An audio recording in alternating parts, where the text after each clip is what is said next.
Macro economics second chapter core ഏരിയയിലെ second chapter core area ഡിസ്കഷനാണ്, core area നോട്ടാണ്. Second chapter national income accounting എന്നാണ്, ദേശീയ വരുമാന കണക്കെടുപ്പ്. ഇതിലാദ്യം ബേസിക് കോൺസെപ്റ്റ്സ്, പ്രധാനപ്പെട്ട ആശയങ്ങൾ. ഇത് എക്സാമിന് വരുന്ന ഒരു ഭാഗമാണ്. പ്രധാനപ്പെട്ട ആശയങ്ങൾ, ദേശീയ വരുമാനമായിട്ട് ബന്ധപ്പെട്ട പ്രധാനപ്പെട്ട ആശയങ്ങൾ. ഇല്ല, ഒന്ന് ക്ലാസിഫൈ ഗുഡ്സ്, സാധനങ്ങൾ തരംതിരിക്കുക എന്നുള്ളതാണ്. സാധനങ്ങൾ തരംതിരിവ്. അതിലൊന്ന് ഫൈനൽ ഗുഡ്സാണ്. ഫൈനൽ ഗുഡ്സ് തന്നെ കൺസംഷൻ ഗുഡ്സ് ഉണ്ട്, കൺസംഷൻ ഗുഡ്സ്, ക്യാപിറ്റൽ ഗുഡ്സ്, അങ്ങനെ രണ്ട് വ്യത്യാസമുണ്ട്. ഫൈനൽ ഗുഡ്സ് അന്തിമ സാധനങ്ങൾ എന്നാണ് മലയാളം. ഫൈനൽ ഗുഡ്സ് അന്തിമ സാധനങ്ങൾ. എന്താണ് അന്തിമ സാധനങ്ങൾ? Final goods, goods used for final consumption and capital formation does not pass through any more stages of production is called final goods. അന്തിമ വസ്തുക്കൾ എന്ന് പറഞ്ഞാൽ അന്തിമ ഉപഭോഗത്തിനോ മൂലധന സ്വരൂപീകരണത്തിനോ ഉപയോഗിക്കുന്നതും ഉൽപ്പാദനത്തിൻ്റെ മറ്റ് സ്റ്റേജുകളിലൂടെ, ഘട്ടങ്ങളിലൂടെ കടന്നു പോകാത്തതുമായ വസ്തുക്കളെയാണ് ഫൈനൽ ഗുഡ്സ് എന്ന് പറയുന്നത്. മലയാളത്തിൽ എഴുതുന്നവർക്കും ഇങ്ങനെ എഴുതാവുന്നതാണ്. ഇനി അതിൻ്റെ ഉദാഹരണങ്ങൾ, examples: clothes, house, shoes, school bags, cycle, food items, TV, motor cycles etcetera. ഇതൊക്കെ ഫൈനൽ ഗുഡ്സിന് എക്സാമ്പിൾസ് ആണ്. വസ്ത്രങ്ങൾ, വീട്, ഷൂസ്, ചെരുപ്പുകൾ, സ്കൂൾ ബാഗുകൾ, സൈക്കിള്, ഫുഡ് ഐറ്റംസ്, ഭക്ഷണ സാധനങ്ങളെല്ലാം, TV, മോട്ടോർ സൈക്കിൾ എക്സെട്ര. ഇതൊക്കെ ഫൈനൽ ഗുഡ്സിന് ഉദാഹരണങ്ങളാണ്. Then final goods can be divided into 2. Final goods, അന്തിമ വസ്തുക്കൾ, രണ്ടായി തരംതിരിക്കാം. അതിലൊന്ന് കൺസംഷൻ ഗുഡ്സ്, ഒന്ന് കൺസംഷൻ ഗുഡ്സ്. ഈ കൺസംഷൻ ഗുഡ്സ് എന്താണെന്ന് പറയുകയാണ്: goods that are used directly for consumption and does not undergo any other production process again is called consumption goods. Consumption goods മനുഷ്യന്മാരുടെ അന്തിമ ആവശ്യങ്ങൾക്ക് വേണ്ടി ഉപയോഗിക്കുന്ന സാധനങ്ങളെയാണ്. ഉൽപ്പാദനത്തിൻ്റെ മറ്റ് ഘട്ടങ്ങളിലേക്ക് പോകാതെ മനുഷ്യന്മാരുടെ അന്തിമ ആവശ്യങ്ങൾക്ക് വേണ്ടി ഉപയോഗിക്കുന്ന സാധനങ്ങളാണ് കൺസംഷൻ ഗുഡ്സ് എന്ന് പറയുന്നത്. ഉപഭോഗ സാധനങ്ങൾ. ഫൈനൽ ഗുഡ്സിൻ്റെ ഒരു ടൈപ്പാണ് ഉപഭോഗ സാധനങ്ങൾ, കൺസംഷൻ ഗുഡ്സ്. ഈ കൺസംഷൻ ഗുഡ്സ് തന്നെ രണ്ടുണ്ട്. ഡ്യൂറബിൾ ഉണ്ട്, ദീർഘകാലം ഉപയോഗിക്കാൻ പറ്റുന്നുണ്ട്. നോൺ ഡ്യൂറബിൾ ഉണ്ട്, ദീർഘകാലം ഉപയോഗിക്കാൻ പറ്റുന്നത്. ആദ്യം ഡ്യൂറബിൾ ഗുഡ്സ് എക്സാമ്പിൾസ് ആണ് like TV, refrigerator, car, computer. ഇതൊക്കെ ദീർഘകാലം ഉപയോഗിക്കാൻ പറ്റുന്ന കൺസ്യൂമർ ഗുഡ്സ് ആണ്. TV ഉണ്ട്, ഒരു വർഷത്തിലൊക്കെ കൂടുതൽ, അതാണ് ദീർഘകാലം ഉദ്ദേശിക്കുന്നത്. TV, റെഫ്രിജറേറ്റർ ഉണ്ട്, ഫ്രിഡ്ജ്, അതുപോലെ തന്നെ കാറ്, കമ്പ്യൂട്ടർ. ഇനി നോൺ ഡ്യൂറബിൾ ഗുഡ്സ് ഉണ്ട്. കൺസംഷൻ ഗുഡ്സ് നോൺ ഡ്യൂറബിൾ ഉണ്ട്, ദീർഘകാലം ഉപയോഗിക്കാൻ പറ്റാത്തത്, അധിക സമയം ഉപയോഗിക്കാൻ പറ്റാത്തതാണ്, കുറഞ്ഞ കാലാവധി ഉള്ളതാണ് നോൺ ഡ്യൂറബിൾ ഗുഡ്സ്. അതാണ് ലൈക്ക് മിൽക്ക്, എഗ്ഗ്, വെജിറ്റബിൾസ്. ഇതൊക്കെ കൂടുതൽ സമയം വെക്കാൻ പറ്റുന്നതല്ല, നോൺ ഡ്യൂറബിൾസ് ആണ്, ദീർഘകാലം ഉപയോഗിക്കാൻ പറ്റാത്തത്. ദെൻ ഫൈനൽ ഗുഡ്സിൻ്റെ ഒരു ടൈപ്പാണ് കൺസംഷൻ ഗുഡ്സ്, വേറെ ടൈപ്പാണ് ക്യാപിറ്റൽ ഗുഡ്സ്. ഉൽപ്പാദനത്തിന് ഉപയോഗിക്കുന്ന യന്ത്രങ്ങളാണ് ക്യാപിറ്റൽ ഗുഡ്സ് എന്ന് പറയുന്നത്. ക്യാപിറ്റൽ ഗുഡ്സ്, മൂലധന വസ്തുക്കൾ. Capital goods which are ones produced and does not undergo any transformation, but are used again and again for production of other goods are called capital goods. Examples: machinery, factory buildings, roads, tools, etc.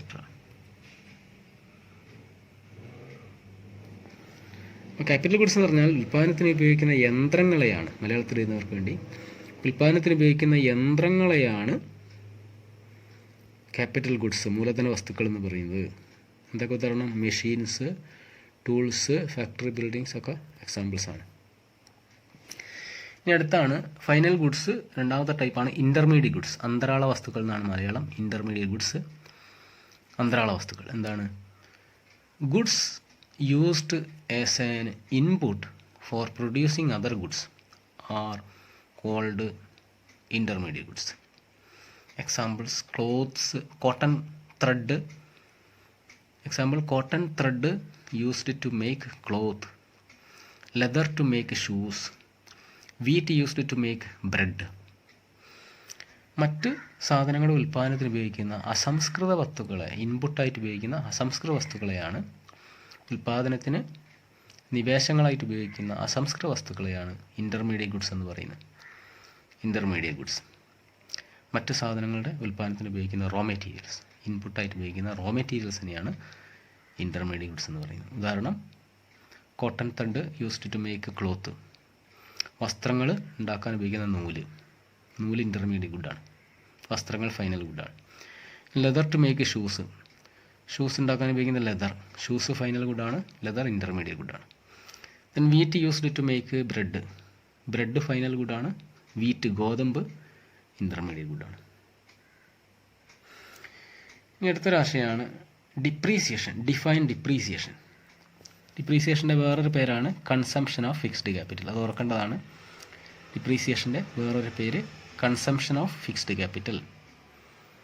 Capital consumption എന്നൊക്കെ പറയും, ഓർക്കണത്. തേയ്മാനം, മലയാളത്തിൽ തേയ്മാന ചെലവ് എന്നൊക്കെ പറയും. Define depreciation. Depreciation refers to the loss of value of fixed capital due to wear and tear and expected obsolescence. Expense connected with repair and replacement of capital goods are called depreciation cost.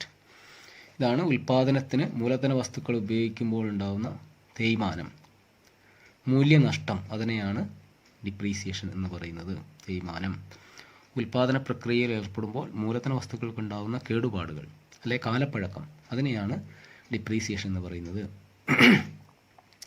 ഇനി ഇതിനു വേണ്ടി പണം ചെലവഴിക്കുന്നത് depreciation cost എന്നാണ് പറയാം. തേയ്മാന ചെലവ്. ഈ മൂലധന വസ്തുക്കൾക്ക് ഉണ്ടാകുന്ന കേടുപാടുകളൊക്കെ തീർക്കാൻ വേണ്ടി ഉപയോഗിക്കുന്ന പണച്ചെലവിനെ ഡിപ്രീസിയേഷൻ കോസ്റ്റ് എന്നാണ് പറയുക.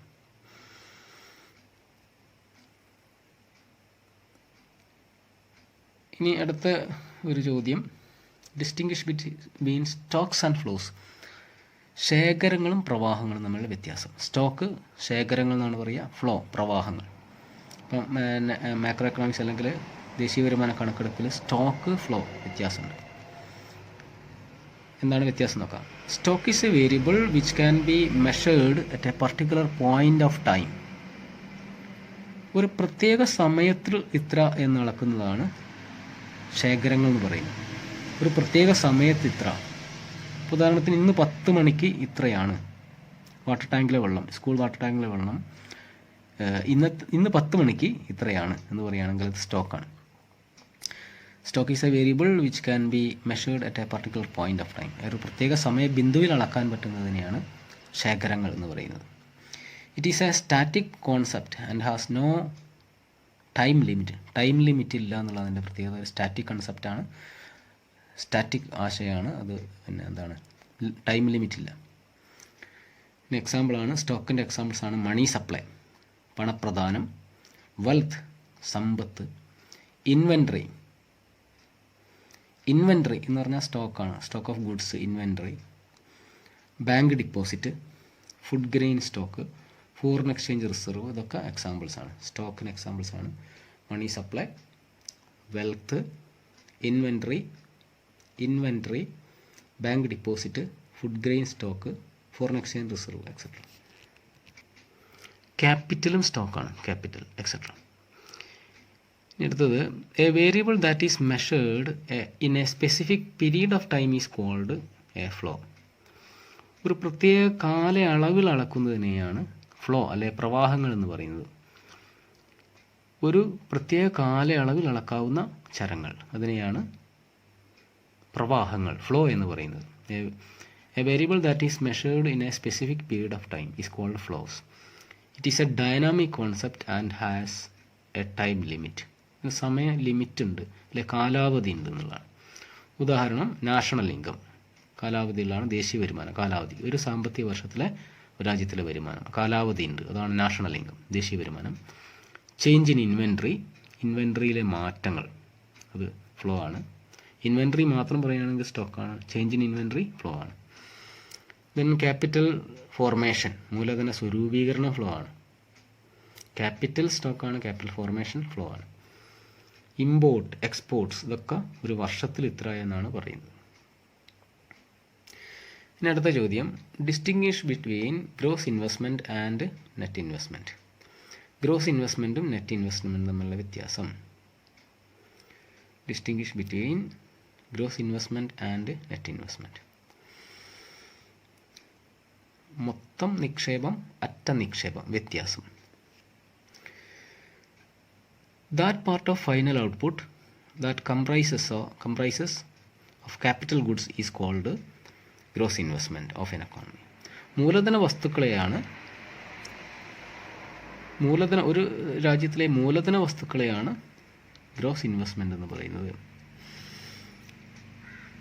These may be machines, tools, implements, buildings, storehouses, road, bridges, airports, etc. ഇതിന് ഉദാഹരണങ്ങൾ യന്ത്രങ്ങൾ, ഉപകരണങ്ങൾ, ബിൽഡിങ്ങുകൾ, സ്റ്റോർ ഹൗസ്, റോഡുകൾ, ബ്രിഡ്ജ്, എയർപോർട്ട്, ഇതൊക്കെ ഉദാഹരണങ്ങളാണ്. അപ്പോൾ മൂലധന വസ്തുക്കളെയാണ് എന്ത് പറയുന്നത്, ഗ്രോസ് ഇൻവെസ്റ്റ്മെൻറ്റ് എന്ന് പറയുന്നത്. ഒരു രാജ്യത്തിലെ മൂലധന വസ്തുക്കൾ, അതിനെയാണ് ഗ്രോസ് ഇൻവെസ്റ്റ്മെൻറ്റ് എന്ന് പറയുന്നത്. In an economy addition to the existing stock of capital is net investment. ഇനി അറ്റ നിക്ഷേപം എന്ന് പറയുന്നത് ഒരു രാജ്യത്തിലെ മൂലധന വസ്തുക്കളുടെ കൂട്ടിച്ചേർക്കപ്പെടലാണ്. ഒരു വർഷം എത്ര കൂട്ടിച്ചേർക്കപ്പെടുന്നു, മൂലധന വസ്തുക്കൾ, യന്ത്രങ്ങൾ, ഉപകരണങ്ങൾ എത്ര കൂട്ടിച്ചേർക്കപ്പെട്ടു എന്ന് പറയുന്നതാണ് നെറ്റ് ഇൻവെസ്റ്റ്മെൻറ്റ്. ഇതർത്ഥം മൊത്തം നിക്ഷേപത്തിൽ നിന്ന് തേയ്മാനം കുറച്ചാൽ, മൂലധന വസ്തുക്കൾക്ക് തേയ്മാനം ഉണ്ട്, അത് കുറച്ചാൽ കിട്ടുന്നതാണ് അറ്റ നിക്ഷേപം എന്ന് പറയുന്നത്. അപ്പം മൊത്തം നിക്ഷേപത്തിൽ നിന്ന് തേയ്മാന ചെലവ് കുറച്ചാൽ അറ്റ നിക്ഷേപം. അടുത്ത ചോദ്യമാണ്, define inventory and explain. Inventory എന്ന് പറഞ്ഞാൽ എന്താണ്? നാഷണൽ അക്കൗണ്ടിങ് ഇൻവെൻട്രി എന്ന് പറഞ്ഞാൽ എന്താണ് വിശദീകരിക്കുക.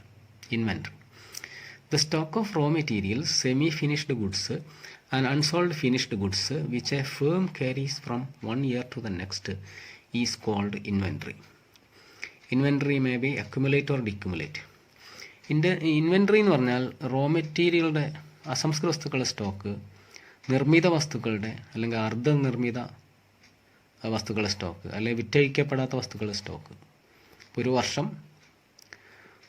ഉൽപ്പാദിച്ചത് ബാക്കി ഉണ്ടെങ്കിൽ അതിനെയാണ് ഇൻവെൻട്രി എന്ന് പറയുന്നത്, സ്റ്റോക്ക്. ഇനി ഇൻവെൻട്രി കൂടുകയോ കുറയുകയോ ചെയ്യാം. ഇൻവെൻട്രി മേ അക്യുമുലേറ്റ്, കൂടാം, ഇൻവെൻട്രി കൂടാം, ഓർ ഡിക്യുമുലേറ്റ്, കുറയാം, ഇൻവെൻട്രി കുറയാം. അടുത്ത ചേഞ്ച് ഇൻ ഇൻവെൻട്രി എന്നാണ്. ഇൻവെൻട്രിയിലെ മാറ്റങ്ങൾ, ചേഞ്ച് ഇൻ ഇൻവെൻട്രി, ഇൻവെൻട്രിയിലെ മാറ്റം. ചേഞ്ച് ഇൻ ഇൻവെൻട്രി ഫ്ലോ ആശയമാണ്. ഇൻവെൻട്രി എന്ന് മാത്രം പറഞ്ഞാൽ സ്റ്റോക്കാണ്, സ്റ്റോക്ക് ആശയമാണ്. Change in inventory, production during the year minus sale during the year. ഒരു ഫേമിൻ്റെ ഒരു വർഷത്തെ ഉൽപ്പാദനവും ആ ഫേമിൻ്റെ ഒരു വർഷത്തെ വിൽപ്പനയും തമ്മിലുള്ള വ്യത്യാസമാണ് ചേഞ്ച് ഇൻ ഇൻവെൻട്രി എന്ന് പറയുന്നത്. സ്റ്റോക്കിലെ മാറ്റം, ഇൻവെൻട്രിയിലെ മാറ്റം എന്ന് പറഞ്ഞാൽ ഒരു വർഷത്തെ ഉൽപ്പാദനവും ഒരു വർഷത്തിലെ വിൽപ്പനയും തമ്മിലുള്ള വ്യത്യാസം. അല്ലെങ്കിൽ ഇത് വേറെ രൂപത്തിലും പറയാം, ക്ലോസിംഗ് സ്റ്റോക്ക്, വർഷാവസാനത്തിലുള്ള stock, closing stock minus opening stocks. ഒരു വർഷത്തിൻ്റെ തുടക്കത്തിലുള്ള സാധനങ്ങളുടെ സ്റ്റോക്ക്, അതാണ് ഓപ്പണിംഗ് സ്റ്റോക്ക് എന്ന് പറയുന്നത്. അത് തമ്മിലുള്ള വ്യത്യാസമായിട്ടും ഇതിനെ പറയാം, ചേഞ്ച് ഇൻ ഇൻവെൻട്രി. അപ്പോൾ വർഷാവസാനം എത്രയുണ്ട്, സാധനങ്ങളുടെ സ്റ്റോക്ക് എത്രയുണ്ട്, വർഷത്തിൻ്റെ തുടക്കത്തിൽ എത്രയായിരുന്നു, അത് തമ്മിലുള്ള വ്യത്യാസമാണ് ചേഞ്ച് ഇൻ ഇൻവെൻട്രി എന്ന് പറയുന്നത്. ഇനി അടുത്തത്, a deliberate increase in the stock of goods of a firm is called planned accumulation of inventories. ഒരു സ്ഥാപനം, വ്യവസായ സ്ഥാപനം അല്ലെങ്കിൽ ഒരു ഫേം ബോധപൂർവം ഇൻവെൻട്രി സ്റ്റോക്ക് വർദ്ധിപ്പിക്കുകയാണെങ്കിൽ അതിനെ പ്ലാൻഡ് അക്യുമുലേഷൻ ഓഫ് ഇൻവെൻട്രീസ് എന്ന് പറയും. മലയാളത്തിൽ എഴുതുന്നവർക്ക് അങ്ങനെ എഴുതാം. ഇനി the deliberate decrease in the inventories called planned decumulation of inventories. ഈ ഒരു ഫേം ബോധപൂർവം സ്റ്റോക്ക് കുറയ്ക്കുകയാണെങ്കിൽ, വിൽപ്പനയൊക്കെ കുറച്ച് സ്റ്റോക്ക് കുറയ്ക്കുകയാണെങ്കിൽ അതിനെ എന്ത് പറയും? പ്ലാൻഡ് ഡിക്യുമുലേഷൻ ഓഫ് ഇൻവെൻട്രീസ് എന്ന് പറയും. Then the unexpected increase in the stock of goods due to fall in sales is called unplanned accumulation of inventories. Unplanned അല്ലെങ്കിൽ പ്ലാൻ ചെയ്യാതെയും ഇൻവെൻട്രി വർദ്ധിക്കാം അല്ലെങ്കിൽ കുറയാം. ഇനി അപ്രതീക്ഷിതമായിട്ട് സെയിൽ കുറഞ്ഞതുകൊണ്ട് ഇൻവെൻട്രി കൂടാം എന്നാണ് ഇവിടെ പറയുന്നത്. ഒരു വർഷം സെയിൽ കുറയുകയാണെങ്കിൽ, വിൽപ്പന കുറഞ്ഞാൽ ഇൻവെൻട്രി സ്റ്റോക്ക് കൂടും എന്നുള്ള ആശയമാണ് പറയുന്നത്. അപ്രതീക്ഷിതമായിട്ട് the unexpected increase in the stock of goods due to fall in sales is called unplanned accumulation of inventories. Then the unexpected decrease in is called unplanned decumulation of inventories. ഇനി stock അപ്രതീക്ഷിതമായി കുറയുകയാണെങ്കിൽ, ഇപ്പോൾ sale കൂടുകയാണെങ്കിൽ stock കുറയും. അപ്പോൾ അങ്ങനെ increase in inventories are considered as investment in economics. Inventory കൂടുന്നതാണ് investment ആയിട്ടും കരുതാം. അടുത്ത കോൺസെപ്റ്റ് ആശയം ഡിഫൈൻ നെറ്റ് ഇൻഡയറക്റ്റ് ടാക്സ്. അറ്റ പരോക്ഷ നികുതികൾ എന്നാൽ എന്ത്? അറ്റ പരോക്ഷ നികുതി എന്നാൽ എന്ത്? Net indirect tax. Indirect taxes increases price of goods also increases. പരോക്ഷ നികുതി കൂടുന്ന സമയത്ത് സാധനങ്ങളുടെ വിലയും കൂടുന്നു. സബ്സിഡീസ്, പരോക്ഷ നികുതികൾ സാധനങ്ങളുടെ വില കൂട്ടുന്നു. Subsidies reduces cost of production and thereby reduce price of goods. സബ്സിഡികൾ സാധനങ്ങളുടെ വില കുറയ്ക്കുന്നതാണ്. സബ്സിഡി എന്താണെന്നൊക്കെ കഴിഞ്ഞ ചെറിയ ക്ലാസ്സിൽ നിങ്ങൾ പഠിച്ചാണ്, +1 പഠിച്ചാണ്. Subsidy government grants to enterprises, അതിനാണ് സബ്സിഡി എന്ന് പറയുന്നത്. സംരംഭങ്ങളെ ഗവൺമെൻറ് സഹായിക്കുന്നത് സബ്സിഡീസ്. അപ്പോൾ സബ്സിഡി സാധനങ്ങളുടെ വില കുറയ്ക്കുന്നതാണ്. Indirect taxes paid by a firm minus subsidies received by it is called net indirect taxes. അപ്പോൾ ഇൻഡയറക്റ്റ് ടാക്സ് എന്ന് സബ്സിഡി കുറച്ചാൽ കിട്ടുന്നതിനെയാണ് നെറ്റ് ഇൻഡയറക്റ്റ് ടാക്സ് എന്ന് പറയുന്നത്, അറ്റ പരോക്ഷ നികുതി. അപ്പോൾ വിലയിലെ സ്വാധീനം ടാക്സിൻ്റെതും സബ്സിഡീൻ്റെയും പരിഗണിച്ചുകൊണ്ടുള്ളതാണ് നെറ്റ് ഇൻഡയറക്റ്റ് ടാക്സ് എന്ന് പറയുന്നത്. ഇതിൻ്റെ ഒരു സമവാക്യം NIT എന്ന് പറയുന്നത് നെറ്റ് ഇൻഡയറക്റ്റ് ടാക്സ് എന്നാണ്. Net indirect tax NIT equal to indirect taxes minus subsidies. ഇതാണ് നെറ്റ് ഇൻഡയറക്റ്റ് ടാക്സ് എന്നുള്ളൊരു ആശയമാണ് അറ്റ പരോക്ഷ നികുതികൾ. ഇനി അടുത്തൊരു ആശയമാണ് define net factor income from abroad, NFIA. വിദേശത്തു നിന്ന് ലഭിക്കുന്ന അറ്റ ഘടക വരുമാനം എന്നാണ് NFIA, വിദേശത്തു നിന്ന് ലഭിക്കുന്ന അറ്റ ഘടക വരുമാനം. Define net factor income from abroad, വിദേശത്തു നിന്ന് ലഭിക്കുന്ന അറ്റ ഘടക വരുമാനം. ഘടക വരുമാനം നമുക്കറിയാം, rent, wages, interest and profit, ഇതിനാണ് ഘടക വരുമാനം എന്ന് പറയുന്നത്. ഇത് വിദേശത്തു നിന്ന് ലഭിക്കുന്ന അറ്റ ഘടക വരുമാനം എന്തൊക്കെയാണ്? It is the difference between factor income earned by the domestic factors of production employed in the rest of the world and the factor income earned by the factors of production of the rest of the world employed in the domestic economy. ഒരു രാജ്യത്തിൻ്റെ ആഭ്യന്തര പ്രദേശത്ത് നിന്ന് വിദേശീയ ഉൽപ്പാദന ഘടകങ്ങൾ വാങ്ങുന്ന വരുമാനവും ഈ സ്വദേശീയ ഉൽപ്പാദന ഘടകങ്ങൾ വിദേശത്ത് നിന്ന് ഉണ്ടാക്കുന്ന ഘടക വരുമാനവും തമ്മിലുള്ള വ്യത്യാസമാണ് net factor income from abroad എന്ന് പറയുന്നത്. ഒരു രാജ്യത്തിലെ ഉൽപ്പാദന ഘടകങ്ങൾ വിദേശത്ത് നിന്ന് ലഭിക്കുന്ന ഘടക വരുമാനവും ഇനി വിദേശീയമായ ഉൽപ്പാദന ഘടകങ്ങൾക്ക് ഒരു രാജ്യത്ത് നിന്ന് ലഭിക്കുന്ന ഘടക വരുമാനവും തമ്മിലുള്ള വ്യത്യാസം. That mean factor income received minus factor income paid from abroad. അപ്പോൾ വിദേശത്ത് നിന്ന് ലഭിക്കുന്ന അറ്റ ഘടക വരുമാനം അതാണ് net factor income from abroad. ഇനി അടുത്തൊരു ആണ് ട്രാൻസ്ഫർ പേയ്മെൻറ്റ്സ്, TP. സഹായങ്ങളെയാണ് ട്രാൻസ്ഫർ പേയ്മെൻറ്റ്സ് എന്ന് പറയുന്നത്. ഒരു വർക്കും ചെയ്യാതെ ലഭിക്കുന്ന ഇതാണ് സഹായങ്ങളെയാണ് ട്രാൻസ്ഫർ പേയ്മെൻറ്റ്സ്. ഇനി വർക്ക് ചെയ്ത് ലഭിക്കുന്നതിനെയാണ് ഫാക്ടർ ഇൻകം, ഘടക വരുമാനം എന്ന് പറയുന്നത്. ഉൽപ്പാദന ഘടകങ്ങൾ ഉൽപ്പാദനത്തിൽ പങ്കെടുത്തിട്ട് ലഭിക്കുന്നത് ഫാക്ടർ ഇൻകം, ഘടക വരുമാനം. ഈ ട്രാൻസ്ഫർ പേയ്മെൻറ്റ് എന്ന് പറഞ്ഞാൽ, ട്രാൻസ്ഫർ ഇൻകം എന്ന് പറഞ്ഞാൽ ഒരു പ്രവർത്തനം ചെയ്യാതെ വൺ സൈഡിലേക്ക് മാത്രം കിട്ടുന്നത് transfer payments. TP. Transfer payments are the unilateral payments ഏകപക്ഷീയമായ പണമടവുകൾ എന്നാണ്, ഒരു ഭാഗത്തേക്ക് മാത്രം, ഏകപക്ഷീയം, unilateral. Transfer payments are unilateral payments. It is the payment made by an individual, institutions or government to another individual, institutions or government. അപ്പോൾ ഒരു സ്ഥാപനമോ വ്യക്തിയോ ഗവൺമെൻറ്റോ മറ്റു വ്യക്തികൾക്കോ സ്ഥാപനങ്ങൾക്കോ നൽകുന്ന സഹായങ്ങളെയാണ് ട്രാൻസ്ഫർ പേയ്മെൻറ്റ്സ് എന്ന് പറയുന്നത്. ഉദാഹരണങ്ങളാണ് tax, subsidies, scholarship, unemployment allowance, old age pension, donations etcetera. One side, ഒരു ഭാഗത്തേക്ക് മാത്രമുള്ള പണമടവുകൾ, അതാണ് ട്രാൻസ്ഫർ പേയ്മെൻറ്റ്സ് എന്ന് പറയുന്നത്. ഇനി ട്രാൻസ്ഫർ പേയ്മെൻറ്റ് തന്നെ രണ്ട് തരമായിട്ട് പറയാം നമുക്ക്. കറണ്ട് ട്രാൻസ്ഫർ ഉണ്ട്, ഉപഭോഗ ആവശ്യങ്ങൾക്ക് സഹായം കിട്ടുന്ന ആൾ ഉപഭോഗത്തിനാണ് ഉപയോഗിക്കുന്നതെങ്കിൽ കറണ്ട് ട്രാൻസ്ഫർ ആണ്. ഇനി സഹായം കിട്ടുന്ന ആൾ ഉൽപ്പാദനത്തിനാണ് ഉപയോഗിക്കുന്നതെങ്കിൽ ക്യാപിറ്റൽ ട്രാൻസ്ഫർ എന്നാണ് അറിയപ്പെടുന്നത്. Current transfer are payment made for current consumption. Example current transfer, tax, scholarship etcetera. ഈ ക്യാപിറ്റൽ ട്രാൻസ്ഫർ ഉണ്ട്. Capital transfers are payments made for capital formation. Example financial assistance to production units. Capital മൂലധന മാറ്റങ്ങൾ എന്ന് പറഞ്ഞാൽ എന്താണ്? മറ്റ് ഉൽപ്പാദന സംരംഭങ്ങളെ സഹായിക്കുന്നതിനെയാണ്, പ്രൊഡക്ഷൻ യൂണിറ്റ്സിനെ സഹായിക്കുന്നതാണ്, ഉൽപ്പാദനത്തിന് വേണ്ടി സഹായിക്കുന്നതാണ് ക്യാപിറ്റൽ ട്രാൻസ്ഫർ എന്ന് പറയുന്നത്. അപ്പം കറണ്ട് ട്രാൻസ്ഫറും ഉണ്ട്, ക്യാപിറ്റൽ ട്രാൻസ്ഫറും ഉണ്ട്. ഇനി അടുത്ത ആശയം, explain the circular flow of income in a two sector economy. ഒരു ദ്വിമേഖലാ സമ്പദ് വ്യവസ്ഥയിലെ വരുമാനത്തിൻ്റെ ചാക്രിക പ്രവാഹം വിശദീകരിക്കുക എന്നുള്ളതാണ്. ഇത് എക്സാമിന് വളരെ പ്രധാനപ്പെട്ടാണ്. ഒരു സമ്പദ് വ്യവസ്ഥയിലെ പ്രധാനപ്പെട്ട പ്രവർത്തനമാണ് വരുമാനത്തിൻ്റെ പ്രവാഹം. വരുമാനം ഉൽപ്പാദിപ്പിക്കപ്പെടുന്നു, അത് പല മേഖലകളിലേക്ക് ഒഴുകപ്പെടുന്നു. അതിനെപ്പറ്റി ഉള്ളത്. Explain the circular flow of income, വരുമാനത്തിൻ്റെ ചക്രീയ പ്രവാഹം വിശദീകരിക്കുക.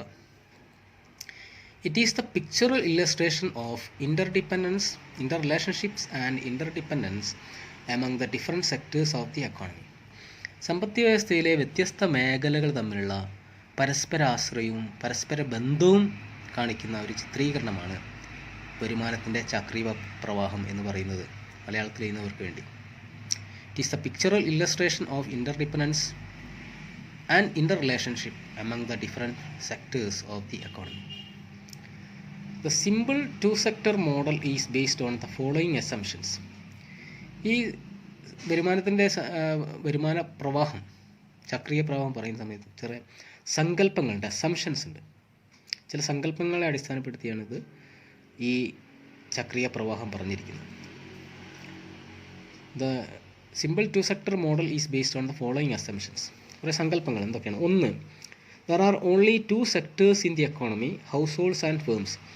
സമ്പദ് വ്യവസ്ഥയിൽ രണ്ട് മേഖലകൾ മാത്രമേ ഉള്ളൂ, കുടുംബങ്ങളും സ്ഥാപനങ്ങളും, ഉൽപ്പാദന സ്ഥാപനങ്ങളും. ഈ രണ്ട് മേഖലകൾ മാത്രമേ ഉള്ളൂ എന്നുള്ളതാണ് ഒരു സങ്കല്പം. രണ്ടാമത്തെ സങ്കല്പം, household supply factor services. ഉൽപ്പാദന ഘടകങ്ങളുടെ സേവനം പ്രദാനം ചെയ്യുന്നത് കുടുംബങ്ങളാണ്. അതാണ് household supply factor services to firms എന്ന് പറയുന്നത്. Household supply factor services and the firm buys it. ഉൽപ്പാദന ഘടകങ്ങളുടെ സേവനം കുടുംബങ്ങളാണ് പ്രദാനം ചെയ്യുന്നത്, സ്ഥാപനങ്ങൾ അത് വാങ്ങുന്നു. ഇനി അടുത്ത് മൂന്നാമത്തെ, household spend their entire income on consumption. കുടുംബങ്ങൾ അവരുടെ വരുമാനം മുഴുവൻ ഉപഭോഗത്തിന് വേണ്ടി ചെലവഴിക്കുന്നതാണ്, വരുമാനം മുഴുവൻ ഉപയോഗിക്കുന്നു. നാലാമത്തത്, firm sells their entire output to the household. സ്ഥാപനങ്ങൾ, ഉൽപ്പാദന സംരംഭങ്ങൾ, ഫേം അവരുടെ മൊത്തം ഉൽപ്പന്നങ്ങളും കുടുംബങ്ങൾക്ക് വിൽക്കുന്നു. അഞ്ചാമത്, it is a closed economy without government. ഇതൊരു അടഞ്ഞ സമ്പദ് വ്യവസ്ഥയാണ് എന്ന് പറഞ്ഞാൽ മറ്റു രാജ്യങ്ങളുമായിട്ട് ബന്ധമില്ലാത്ത സമ്പദ് വ്യവസ്ഥയാണ് ക്ലോസ്ഡ് എക്കോണമി എന്ന് പറയുന്നത്. അപ്പോൾ ഇതൊരു സാങ്കല്പികമായ ഒരു അടഞ്ഞ സമ്പദ് വ്യവസ്ഥയാണെന്നാണ് സങ്കല്പം. It is a closed economy without government ഇല്ലാത്ത, മറ്റു രാജ്യങ്ങളായിട്ട് ബന്ധങ്ങളില്ലാത്തൊരു സമ്പദ് വ്യവസ്ഥയാണെന്നാണ് സങ്കല്പം. ഇനി ഇത് ചിത്രീകരണമാണ്. Circular flow of income. The two-sector model is income circulation is given in the following diagram. ഈ ഡയഗ്രത്തിൽ പറഞ്ഞിരിക്കുന്നു ചക്രീയ പ്രവാഹം ഇതുപോലെ വരയ്ക്കേണ്ടതാണ്. ആദ്യത്തെ കോളത്തിൽ ഫേംസ്, രണ്ടാമത്തെ ബോക്സിൽ ഹൗസ് ഹോൾഡ്, ഇനി ഫേമിൽ നിന്ന് ഉൽപ്പന്നങ്ങൾ കുടുംബങ്ങളിലേക്ക് പോകുന്നത് കാണിക്കണം. ആ ഏരോ മാർക്ക് തെറ്റാൻ പാടില്ല. ഗുഡ്സ് ആൻഡ് സർവീസസ് ആദ്യം. Goods and services B. ഇനി എ എന്നുള്ള ഫ്ലോ നോക്കുക. അത് സ്പെൻഡിങ്, ചിലവ്. കുടുംബങ്ങളിൽ നിന്ന് ചിലവ്, സ്പെൻഡിങ്, ചിലവഴിക്കൽ, പൈസ ചിലവഴിച്ച സാധനം. എ എന്നുള്ളത് പൈസ ചിലവഴിക്കനെ കാണിക്കുന്നു. ബി എന്നുള്ള ഫ്ലോ ഗുഡ്സ് ആൻഡ് സർവീസസ് കാണിക്കുന്നു. ഇനി താഴത്തെ ഭാഗം എന്താണ്? ഫാക്ടർ പേയ്മെൻറ്റ്സ് കാണിക്കും, ഫാക്ടർ സർവീസ്. കുടുംബങ്ങളിൽ നിന്ന് ഫാക്ടർ സർവീസ് ഫേമിലേക്ക് പോകുന്നത് കാണിക്കുന്നുണ്ട്. അതുപോലെ തന്നെ ഫേമിൽ നിന്ന് ഫാക്ടർ പേയ്മെൻറ്റ്, പാരമ്പര്യ സേവനം കുടുംബങ്ങളിലേക്ക് പോകും. ഇതിൻ്റെ മുകൾ ഭാഗം എന്താണ്? ഗുഡ്സ് മാർക്കറ്റിനെ കാണിക്കുന്നതാണ്. സാധനം വാങ്ങുന്നു, പൈസ കൊടുക്കുന്നു. ഗുഡ്സ് മാർക്കറ്റ്, പ്രോഡക്റ്റ് മാർക്കറ്റാണ്. താഴത്തെ ഭാഗം ഫാക്ടർ മാർക്കറ്റാണ്. ഉൽപ്പാദന ഘടകങ്ങളുടെ സേവനം വാങ്ങുന്നു, പൈസ കൊടുക്കുന്നു. അപ്പോൾ അത് ഫാക്ടർ മാർക്കറ്റിനെ കാണിക്കുന്നതാണ്. ഘടക കമ്പോളം. ഇതിൽ ഇത്രയും ഫ്ലോകളുണ്ട്. ഇതിൽ മണി ഫ്ലോ ഉണ്ട്, റിയൽ ഫ്ലോ. അതിൻ്റെ വിശദീകരണം നോക്കാം. The firm produces goods and services using the factor services from the household and sell the output to the household. ഫേമുകൾ, സ്ഥാപനങ്ങൾ, ഉൽപ്പാദന സംരംഭങ്ങൾ സാധനങ്ങൾ ഉൽപ്പാദിപ്പിക്കുന്ന ഉൽപ്പാദക ഘടകങ്ങളുടെ സേവനം കുടുംബങ്ങളിൽ നിന്ന് ഉപയോഗപ്പെടുത്തിക്കൊണ്ട് ഫേം സാധനങ്ങൾ ഉൽപ്പാദിപ്പിക്കുന്നു. എന്നിട്ട് ആ ഉൽപ്പന്നങ്ങൾ കുടുംബങ്ങൾക്ക് നൽകുന്നു. There are 4 flows in the circle. 4 പ്രവാഹങ്ങൾ ഇതിൽ കാണാം. Goods and services, spending, factor payments, factor service. There are 4 flows in the circular flow. ഇതിലൊന്ന് നോക്കുക. The flow of goods and services. ഒന്ന് സാധനങ്ങളുടെ പ്രവാഹമാണ്. സാധനങ്ങളുടെ പ്രവാഹം, അത് സ്ഥാപനങ്ങളിൽ നിന്നും കുടുംബത്തിലേക്ക്. 2, the flow of factor services. ഉൽപ്പാദന ഘടകങ്ങളുടെ സേവനമാണ് ഒന്ന്, അത് കുടുംബങ്ങളിൽ നിന്നും ഫേമിലേക്കാണ്. ഇത് രണ്ടാണ് റിയൽ ഫ്ലോ, യഥാർത്ഥ പ്രവാഹം എന്നറിയപ്പെടുന്നത്. ഇനി മൂന്നാമത്തത് the flow of factor payments and the flow of spending called money flow. Flow of factor payments, ഉൽപ്പാദന ഘടകങ്ങൾക്ക് വരുമാനം ഫേം കൊടുക്കുന്നു. ദ ഫ്ലോ ഓഫ് സ്പെൻഡിങ്, കുടുംബങ്ങൾ ചിലവഴിക്കുന്നു. ഇത് രണ്ടും പണത്തിൻ്റെ രൂപത്തിലായതുകൊണ്ട് എന്ത് പറയുന്നു? മണി ഫ്ലോ എന്നറിയപ്പെടുന്നു. The simple 2 sector model has 2 market also. Product market, 2 കമ്പോളങ്ങൾ ഇവിടെ കാണാം. ഒന്നെന്താണ്? ഉൽപ്പന്നങ്ങളുടെ കമ്പോളമാണ്. രണ്ടാമത്തെ എന്താണ്? Product market and factor market. ഒന്ന് ഉൽപ്പാദന ഘടകങ്ങളുടെ കമ്പോളം, സാധനങ്ങൾ വാങ്ങുകയും കൊടുക്കുകയും ചെയ്യുന്നു, അതാണ് പ്രോഡക്റ്റ് മാർക്കറ്റ്. ഉൽപ്പാദന ഘടകങ്ങളുടെ സേവനം വാങ്ങുകയും കൊടുക്കുന്നു, അതാണ് ഫാക്ടർ മാർക്കറ്റ് എന്ന് പറയുന്നത്. ഇനി ഇതിലെ ഏറ്റവും അവസാന ഭാഗമാണ് മെഷർമെൻറ്റ് ഓഫ് നാഷണൽ ഇൻകം എന്ന് പറയുന്നത്. Explain the measurement of national income. Explain the measurement of national income. ഇത് 8 മാർക്കിൻ്റെ ചോദ്യം വരുന്നതാണ്. ദേശീയ വരുമാനം കണക്കാക്കുന്ന രീതികൾ വിശദീകരിക്കുക. ഇങ്ങനെ ചോദ്യം വന്നാൽ വേണമെങ്കിൽ എസ്സേ, സെമിനാറൊക്കെ ആണെങ്കിൽ ആദ്യം ദേശീയ വരുമാനം എന്താണെന്നൊക്കെ കൊടുക്കാവുന്നതാണ്. National income is the total money value of all goods and services produced in an accounting year എന്നൊക്കെ പറയാം. അതിനുശേഷം there are 3 methods of measuring national income. They are product method, value added method എന്ന് പറയും, income method and expenditure method. ദേശീയ വരുമാനം കണക്കാക്കാൻ 3 രീതികളാണുള്ളത്. ഒന്ന് ഉൽപ്പന്ന രീതി അല്ലെങ്കിൽ കൂട്ടിച്ചേർത്ത മൂല്യ രീതി, രണ്ടാമത്തത് ഇൻകം മെത്തേഡ്, വരുമാന രീതി, മൂന്നാമത്തത് എക്സ്പെൻഡിച്ചർ മെത്തേഡ്, ചെലവ് രീതി.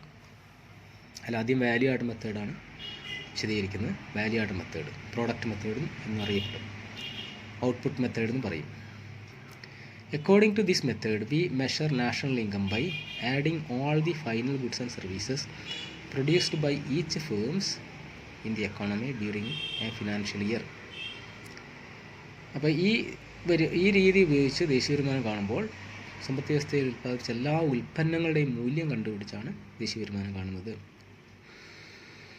To avoid double counting, we use value added method. കണക്കിലെ ഇരട്ടിപ്പ് ഒഴിവാക്കാൻ വേണ്ടി ഡബിൾ കൗണ്ടിങ്. ഇപ്പോൾ ഒരു വസ്തുവിൻ്റെ മൂല്യം തന്നെ 2 പ്രാവശ്യം കൂട്ടുക, അതാണ് ഡബിൾ കൗണ്ടിങ് എന്ന് പറയുന്നത്. അത് ഒഴിവാക്കാൻ വേണ്ടി to avoid double counting, we use value added method. Then first we calculate gross value of output. That is, gross value of output is equal to output multiplied by their market prices. Gross output multiplied by their market prices. മൊത്തം ഉൽപ്പന്നത്തെ അവയുടെ കമ്പോള വില കൊണ്ട് ഗുണിച്ചാൽ മൊത്തം ഉൽപ്പന്നത്തിൻ്റെ മൂല്യം. Then calculate gross value added. That is gross value added, GVA. Gross value added equal to gross value of output, GVO. Gross value of output minus value of intermediate consumption. മൊത്തം കൂട്ടിച്ചേർത്ത മൂല്യം, gross value added. മൊത്തം കൂട്ടിച്ചേർത്ത മൂല്യം കാണാൻ എന്ത് ചെയ്യുക? മൊത്തം gross value added is equal to മൊത്തം കൂട്ടിച്ചേർത്ത മൂല്യത്തിൽ നിന്നും gross value of output, മൊത്തം ഉൽപ്പന്നത്തിൻ്റെ മൂല്യത്തിൽ നിന്നും അന്തരാള ഉപഭോഗം, റോ മെറ്റീരിയൽസ് ഉപയോഗിച്ചതിൻ്റെ മൂല്യം കുറയ്ക്കുക. വാല്യൂ ഓഫ് ഇൻ്റർമീഡിയറ്റ് കൺസംഷൻ, അന്തരാള ഉപഭോഗം, ഉൽപ്പാദനത്തിന് അസംസ്കൃത വസ്തുക്കൾ ഉപയോഗിക്കുന്നതാണ് ഇൻ്റർമീഡിയറ്റ് കൺസംഷൻ എന്ന് പറയുന്നത്. അതിൻ്റെ വാല്യൂ കുറയ്ക്കുക. Under value added method we calculate national income by adding gross value added of all firms in the economy during a financial year. ഈ വാല്യൂ ആഡഡ് മെത്തേഡിൽ നമ്മൾ സമ്പദ് വ്യവസ്ഥയിലെ എല്ലാ ഫേമിൻ്റെയും ഗ്രോസ് വാല്യൂ ആഡഡ് GVA കൂട്ടിക്കൊണ്ട് ദേശീയ വരുമാനം കാണുന്നു. We assume that there are n firms in the economy, then the national income can be written as follows. n ഫേമുകളുള്ളൊരു സമ്പദ് വ്യവസ്ഥയിൽ ദേശീയ വരുമാനം എങ്ങനെ എഴുതാം? GDP identically equal to GVA1 plus GVA2 plus etcetera plus GVAN. അപ്പം എല്ലാ ഫേമിൻ്റെയും gross value added മൊത്തം കൂട്ടിച്ചേർത്ത മൂല്യം കൂട്ടുന്നു. ഇനി അത് സിംബോളിക് എഴുതുകയാണെങ്കിൽ മൊത്തം കൂട്ടൽ സിഗ്മ എന്നൊക്കെ കൊടുക്കുകയാണെങ്കിൽ therefore GDP equal to sigma I is equal to 1 to n GVAI. ഇതാണ് GDP എന്ന് പറയുന്നത്, മൊത്തം കൂട്ടുക. ഇനി ഗ്രോസിൽ നിന്ന് നെറ്റ് കുറച്ചാൽ എന്താണ്? നെറ്റാണ് നമുക്കറിയാം.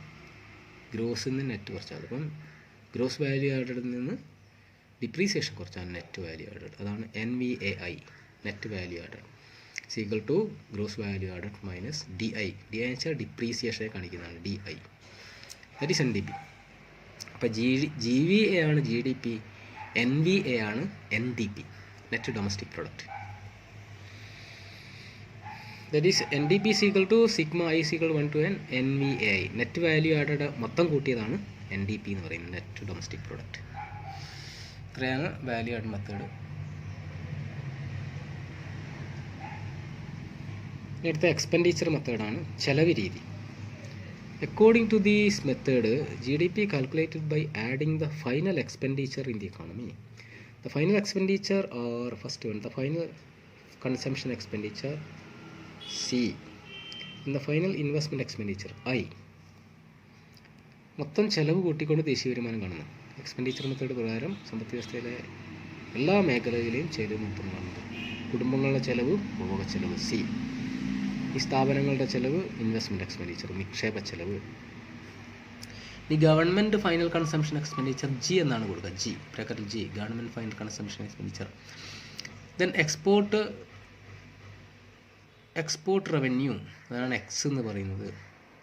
ദെൻ ഈ സബ്സ്ട്രാക്ട് ഇമ്പോർട്ട്, ഇറക്കുമതി നമുക്ക് വരുമാനം കുറയുന്നതാണ്, അത് കുറയ്ക്കണം. Then we subtract import expenditure M.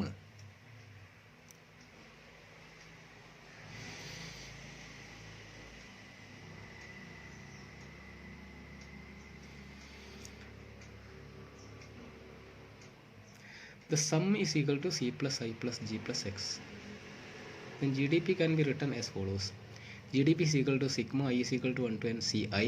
എല്ലാത്തിൻ്റെയും മൊത്തം കൂട്ടുകയാണ്, കൺസംഷൻ്റെ മൊത്തം കൂട്ടുക, ഇൻവെസ്റ്റ്മെൻറ്റിന് മൊത്തം കൂട്ടുക, ഗവൺമെൻറ് ഡിമാൻഡ് മൊത്തം കൂട്ടുക, ദെൻ നെറ്റ് എക്സ്പോർട്ട് കൂട്ടുക. GDP identically equal to sigma I is equal to 1 to n CI plus sigma I is equal to 1 to n II plus sigma I is equal to 1 to n GI plus sigma I is equal to 1 to n XI minus sigma IM. മൊത്തം ഇറക്കുമതി കുറയ്ക്കും. ബ്രീഫായിട്ട് എഴുതുകയാണെങ്കിൽ GDP is equal to C plus I plus G plus X minus M. ഇതാണ് സമവാക്യം. ഈ സമവാക്യം പ്രത്യേകം പഠിക്കേണ്ടതാണ്. GDP is equal to C plus I plus G plus X minus M. ഇനി അടുത്ത ഇൻകം മെത്തേഡാണ് വരുമാന രീതി. ദേശീയ വരുമാനം കണക്കാക്കാനുള്ള വരുമാന രീതി, ഇൻകം മെത്തേഡ്.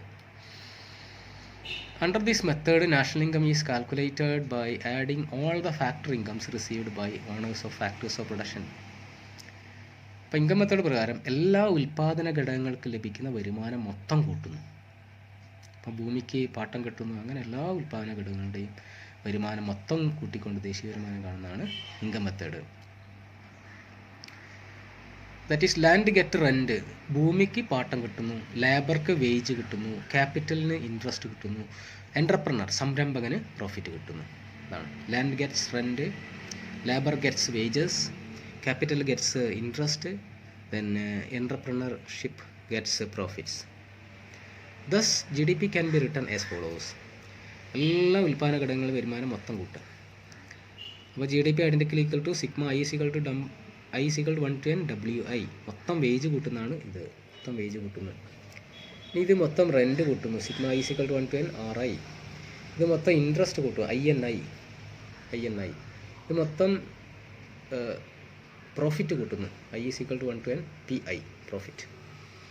ഇനി മൊത്തം ഇത് കൂട്ടുകയാണെങ്കിൽ ആ സിഗ്മ ഒഴിവാക്കിക്കൊണ്ട് മൊത്തം കൂട്ടുന്നത് കാണിക്കുകയാണെങ്കിൽ GDP is equal to W plus R plus IN plus P.